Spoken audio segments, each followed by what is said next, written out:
Let's get Psycho. Logical.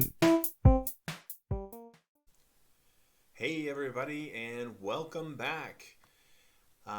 This video, the goal is to talk about what happens when you have an opportunity cost when you're making choices about what your behavior is going to be in a given situation. Right?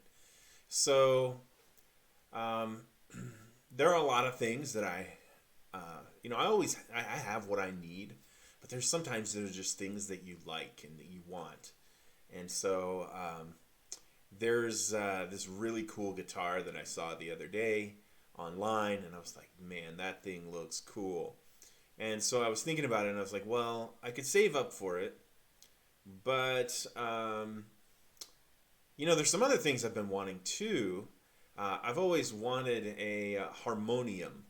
I think it would be really cool. You don't see them very often. I've also always wanted a hurdy-gurdy. So if I was going to save up for a musical instrument, I've got a decision to make, and those are all expensive items, and I really have to choose between one or the other. Once I make a choice, it means that I'm no longer going to be able to purchase one of the other things unless I save up for a really long time. So when we compare this to, say, the kinds of concurrent schedules of reinforcement that we see in the matching law, in the situations we're talking about then, um, those didn't have an opportunity cost. It's just like, well, you go over here for a little while, you do something, you go over to the other side for a little while, and you do something, and you can just keep switching freely back and forth. Another example might be maybe I've seen some temporary jobs opening up at places like Walmart and Target, and maybe if you need one of those jobs, you might take advantage, and you might think about it for a while, and you go, well, do I want to work for Walmart or do I want to work for Target? But by the time you put in your application and you get accepted and you work there for a day, chances are you need to stick with that same place for an extended period. And so you've sort of made your choice and you need to stay there. So your choice is limited in that way. You can't just go to work at Walmart one day and Target the other. So when we have situations like that, how does that change how these kinds of schedules we've been talking about interact? Well, there's a procedure that we do. It's called a concurrent chain schedule of reinforcement. And they talk about, people talk about this, they talk about links in the chain. And really there are two links. The first link in the chain is really just a choice. Let's say we've got a pigeon and we put it in a Skinner box, and it has two keys that it can peck.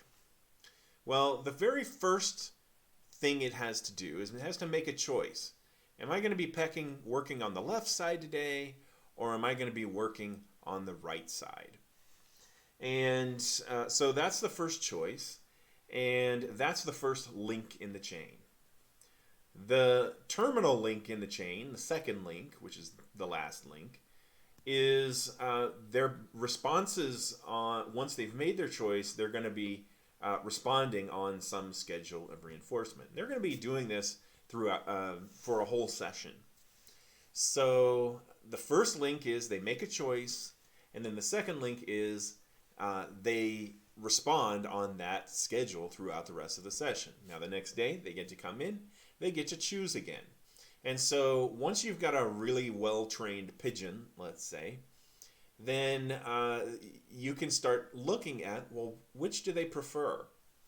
So for example, you can pit a VI and an FI schedule against each other. So you've got a variable interval schedule where they get rewarded over a certain, on average after a certain amount of time, or you have a variable so you have a variable interval, and then you have a fixed interval where they get rewarded regularly.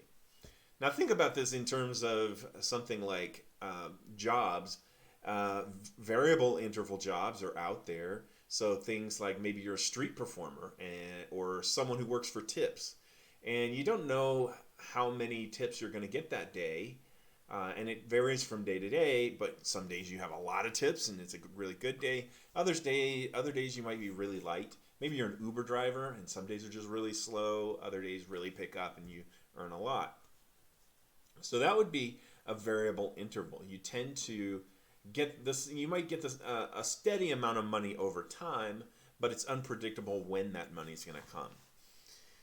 On the other hand, fixed interval schedules are frequently provided in employment situations. So if you get paid every other Thursday, right, every 2 weeks, then you're on a fixed interval schedule.